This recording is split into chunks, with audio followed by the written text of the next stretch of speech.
You know, there's been sort of a lot said about Microsoft. A lot of times they come out with stuff and it's a little bit too early. When you look at the original Xbox, they had the broadband adapter and people complained because they didn't have a 56K modem.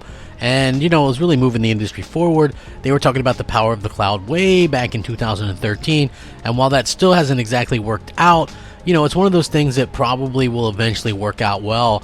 But will other companies do it better while Microsoft struggled and tried to like change their direction multiple times? Like, that's the thing that I've always kind of said is why not go after the hardcore gamer, the hardcore console gamer, or even the hardcore PC gamer, and then worry about like the cloud and stuff like that later when you have the games that people want.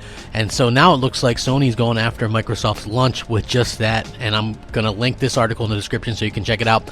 Clearly, the power of the cloud has been a buzzword from the beginning of this generation. Sony kind of did it quietly. Microsoft is all about the power of the cloud. Things are changing, infrastructures, all that kind of stuff. Cloud gaming has a lot of different things. You know, you got Stadia, xCloud, Sony's PS Now that's going to be revamped. Obviously, Google and Microsoft has already shared their plans, but now what's Sony up to? Well, according to this, multiple new patents. They're going to have various types of cloud infrastructures and things like that, and it's going to be really helpful for them. They have different inventors on this, which I think is pretty interesting. A controller device for user interactivity with the power with a server of a cloud gaming system is provided, including the following: at least one input device that generates input for the server, wherein the controller device communicates directly to an access device for connection to a network that connects to the controller device to the server. Basically, it refers to a device that lets you use a controller to stream video games from the cloud. It works similar to xCloud and Stadia, where there's an option to use local device to connect controllers and stream video games to cloud-based service.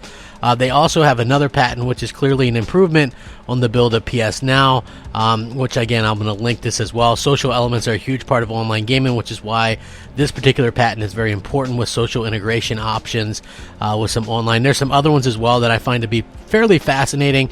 I think that Sony gets into this kind of stuff a little bit differently than what Microsoft is. They're not pushing it as much, but they're still doing a pretty good job with it, and that's something that I think, you know, I like as a fan in gaming, because they're not exactly, you know, pushing it for everyone. It's just more of a thing that's just like there if you want it, and I like that approach much more. So anyway, I would love your guys' thoughts and opinions on this. Does this actually take out of Microsoft's lunch? I would love to hear your thoughts on it. Sound off, rate, comment, subscribe. Become a member of the channel if you really would enjoy it. All that other kind of good stuff, man. I appreciate everyone stopping by. Rack 'em up. Crapgamer out.